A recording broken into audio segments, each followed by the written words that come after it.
Hello दोस्तों, स्वागत है आपका हमारे यूट्यूब चैनल पर। हम आपके लिए लेके आए हैं हिस्ट्री की तीसरी क्लास। इससे पहले हम 2 क्लासें पूरी कर चुके हैं, जिसमें हमारी दूसरी क्लास थी वैदिक सभ्यता। अगर आपने अभी तक वो नहीं देखी तो सबसे पहले उसे जाकर कंप्लीट कर लें। आज का हमारा नेक्स्ट टॉपिक है बौद्ध धर्म व जैन धर्म। अभी तक आपने हमारे यूट्यूब चैनल को सब्सक्राइब नहीं किया है तो सबसे पहले आप इसे सब्सक्राइब कर लें और बेल आइकन को प्रेस कर लें। तो हमारा पहला क्वेश्चन है, गौतम बुद्ध का जन्म कब हुआ था? गौतम बुद्ध का जन्म कब हुआ था? 563 ईसा पूर्व। गौतम बुद्ध का जन्म स्थल क्या था? गौतम बुद्ध का जन्म स्थल क्या था? तो सही आंसर है लुम्बिनी। वह आद्यतम बौद्ध साहित्य जो बुद्ध के विभिन्न जन्मों की कथाओं के विषय में है क्या क्या है? वह आद्यतम बौद्ध साहित्य जो बुद्ध के विभिन्न जन्मों की कथाओं के विषय में है वह क्या है? वह जातक कथाएं हैं। नेक्स्ट क्वेश्चन है, त्रिपिटक धर्म ग्रंथ है बौद्ध धर्म का। त्रिपिटक धर्म ग्रंथ है किसका? बौद्ध धर्म का।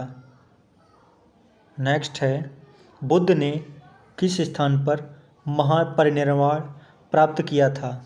बौद्ध ने किस स्थान पर महापरिनिर्वाण प्राप्त किया था? कुशीनगर में। बुद्ध ने किस स्थान पर महापरिनिर्वाण प्राप्त किया था? तो कुशीनगर में। नेक्स्ट क्वेश्चन है, भारत में सबसे प्राचीन विहार है। भारत में सबसे प्राचीन विहार है नालंदा। नेक्स्ट क्वेश्चन है, बुद्ध की मृत्यु के बाद प्रथम बौद्ध संगीत की अध्यक्षता किसने की थी? बुद्ध की मृत्यु के बाद प्रथम बौद्ध संगीत की अध्यक्षता किसने की थी? तो महाकश्यप ने। नागार्जुन कौन थे? नागार्जुन कौन थे? तो यह बौद्ध दार्शनिक थे। किस नगर में प्रथम बौद्ध संगीति सभा आयोजित की गई थी? किस नगर में प्रथम बौद्ध संगीति सभा आयोजित की गई थी? तो राजगृह में। अष्टांगिक मार्ग की संकल्पना अंग है। अष्टांगिक मार्ग की संकल्पना का अंग है धर्म चक्र प्रवर्तन सूत्र के विषय वस्तु का। धर्म चक्र प्रवर्तन सूत्र के विषय वस्तु का। मिलिंद पन्नू राजा मिलिंद और किस बौद्ध भिक्षु के मध्य संवाद के रूप में है? मिलिंद पन्नू राजा मिलिंद और किस बौद्ध भिक्षु के मध्य संवाद के रूप में है? तो सही आंसर है इसका नागसेन। नेक्स्ट क्वेश्चन है, महायान बौद्ध धर्म में बौद्धिस्त अवलोकितेश्वर को और किस अन्य नाम से जाना जाता है?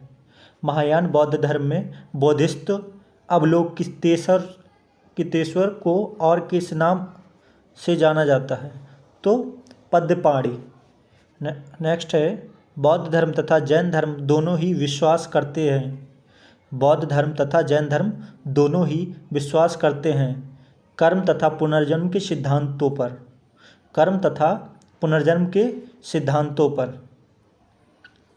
नेक्स्ट है, कनिष्क के शासनकाल में चतुर्थ बौद्ध संगीति सभा किस नगर में आयोजित की गई थी? कनिष्क के शासनकाल में चतुर्थ बौद्ध संगीति सभा किस नगर में आयोजित की गई थी? तो कुंडलवन कश्मीर में स्थित है। नेक्स्ट है, तृतीय बौद्ध संगीति कहाँ आयोजित हुई थी? तृतीय बौद्ध संगीति कहाँ आयोजित हुई थी? तो है इसका आंसर पाटलिपुत्र में। नेक्स्ट है, बुद्ध के जीवन से जुड़े प्रतीक। बुद्ध के गर्भ में जाने का प्रतीक क्या था? हाथी। बुद्ध के गर्भ में आने का प्रतीक क्या था? हाथी। जन्म का प्रतीक क्या था? कमल। जन्म का प्रतीक क्या था? कमल। यौवन का प्रतीक क्या था? सांड। यौवन का प्रतीक क्या था? सांड। गृह त्याग का प्रतीक क्या था? घोड़ा। गृह त्याग का प्रतीक क्या था? घोड़ा। ज्ञान का प्रतीक क्या था? पीपल। ज्ञान का प्रतीक क्या था? पीपल। से समृद्धि का प्रतीक क्या था? शेर। समृद्धि का प्रतीक क्या था? शेर। निर्वाण का प्रतीक क्या था? पदचिन्ह। निर्वाण का प्रतीक क्या था?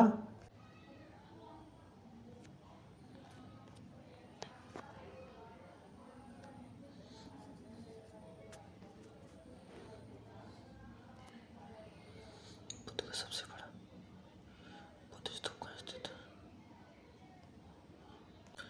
बुद्ध का भारत में बौद्ध स्तूप कहाँ स्थित है? सांची में। भारत में बौद्ध स्तूप कहाँ स्थित है? सांची में।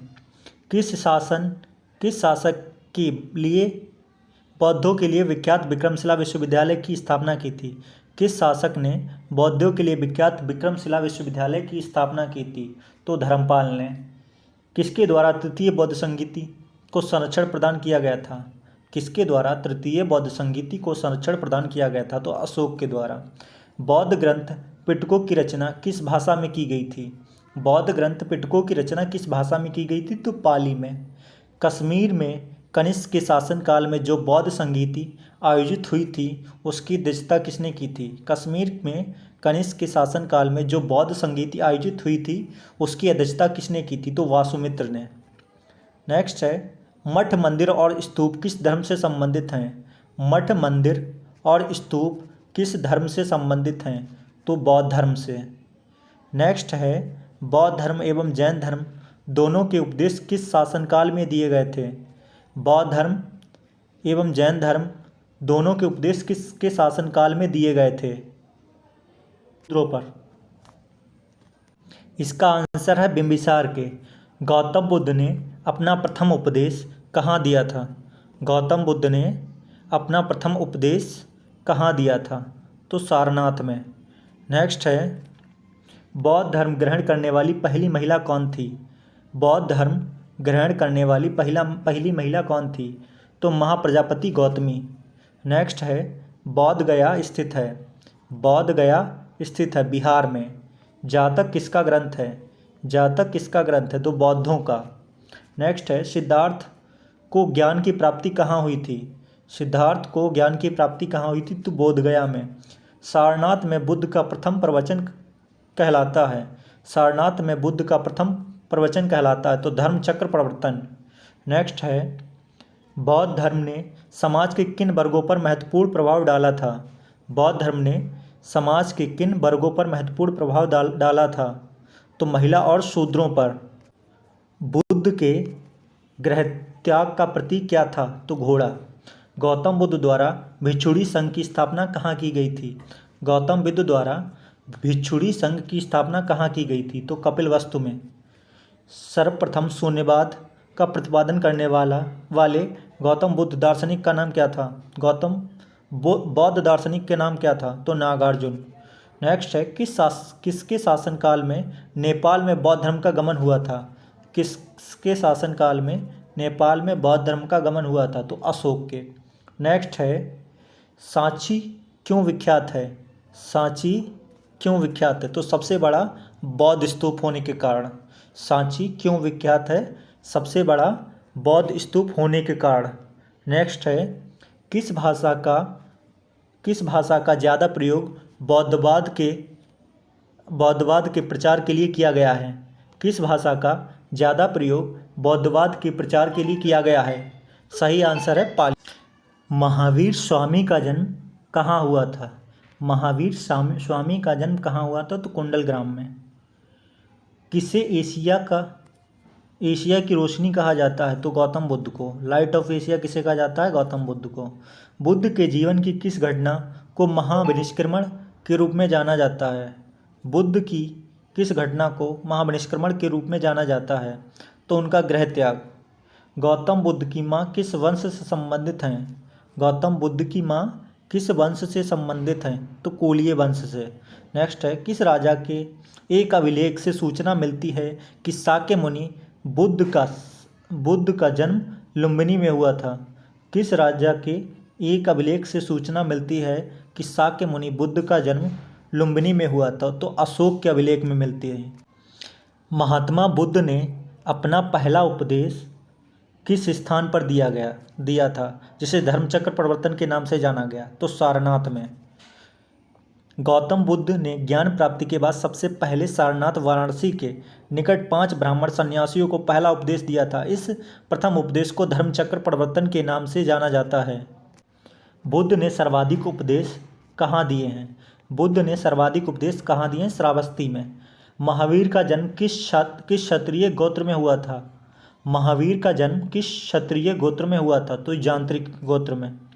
महावीर की माता कौन थी? महावीर की माता कौन थी? तो त्रिशला थी। महावीर का मूल नाम क्या था? महावीर का मूल नाम क्या था? तो इनका वर्धमान था।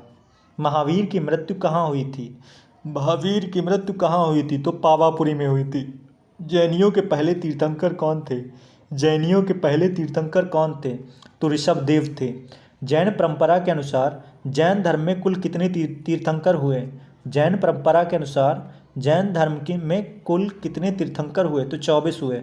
जैन परंपरा के अनुसार महावीर कौन से तीर्थंकर थे? जैन परंपरा के अनुसार महावीर कौन से तीर्थंकर थे?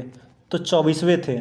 जैन दर्शन के अनुसार सृष्टि की रचना एवं पालन पोषण कैसे हुआ है?